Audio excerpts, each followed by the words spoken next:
परभनी में संविधान की विटंबना के विरोध में हुए आंदोलन के बाद गिरफ्तार किए गए सोमनाथ सूर्यवंशी की न्यायिक हिरासत में मौत हो गई। आरोप है कि पुलिस द्वारा की गई मारपीट के कारण उनकी मृत्यु हुई है। इस घटना के विरोध में अमरावती के विभिन्न आम्बेडकरी संगठनों ने डॉक्टर बाबा साहेब आम्बेडकर चौक पर उनकी प्रतिमा के सामने मोमबत्तियां जलाकर श्रद्धांजलि दी और सोमनाथ के लिए न्याय की मांग की।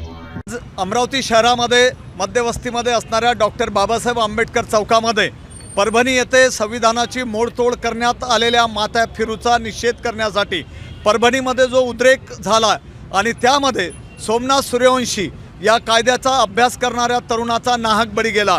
पोलिसांच्या या अमानुष अशा मारहाणीमध्ये जो बळी गेलेला आहे त्या शहीद सोमवंशीला आदरांजली व्यक्त करण्याकरिता अमरावती शहरातील सर्व सामाजिक संघटना आणि आंबेडकरी संघटना या ठिकाणी एकवटलेल्या झालेल्या या घटनेचा जाहीर निषेध या ठिकाणी करण्यात आलेला आहे।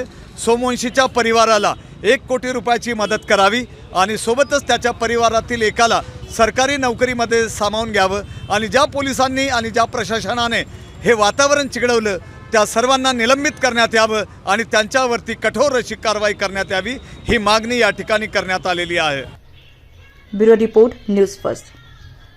अगर आप ये वीडियो YouTube पर देख रहे हैं तो हमारे चैनल को सब्सक्राइब कर बेल आइकन दबाएं और Facebook पर देख रहे हैं तो हमारे पेज को लाइक करें।